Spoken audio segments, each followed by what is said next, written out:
नमस्कार मंडळी, आज आपण बनवते मुळ्याच्या शेंगाची भाजी। तर चला बघूया कशी करायची ती।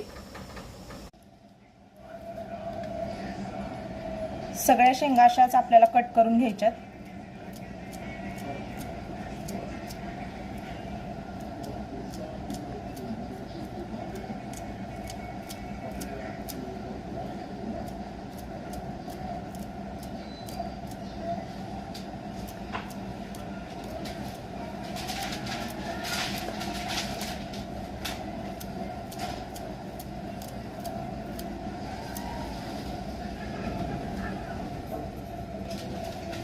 तर आपल्या शेंगा सगळ्या निवडून झालेल्या आहेत। तर आता आपण याला स्वच्छ धुवून घेऊ आणि मग फोडणीला घालूया।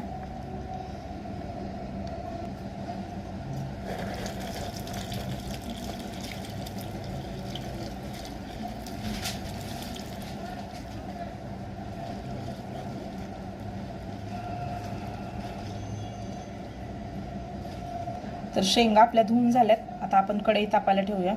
इथे मी कढई तापायला ठेवले, ह्याच्यामध्ये आपण आता तेल घालू।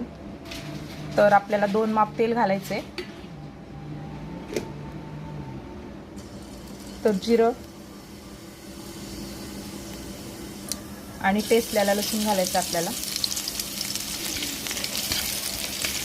लसणाचा कलर बदलेपर्यंत आपल्याला लसूण चांगला तळून घ्यायचा आहे।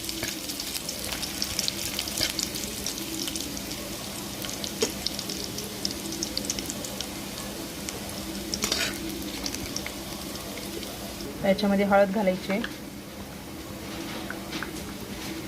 लाल तिखट,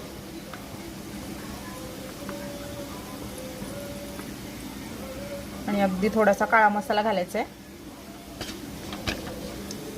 याच्यामध्ये आपण निवडून धुवून ठेवलेल्या शेंगा घालायच्यात। आता चांगल्याला एकजीव करून घ्यायचे।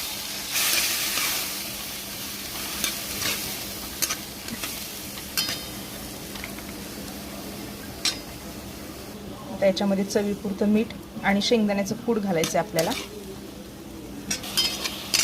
तर बघू शकता याच्यामध्ये शेंगदाण्याचं कूट पण घातलेलं आहे। तर आपण आता बघूया आपली शेंग झाली आहे का नाही तयार। तर बघू शकता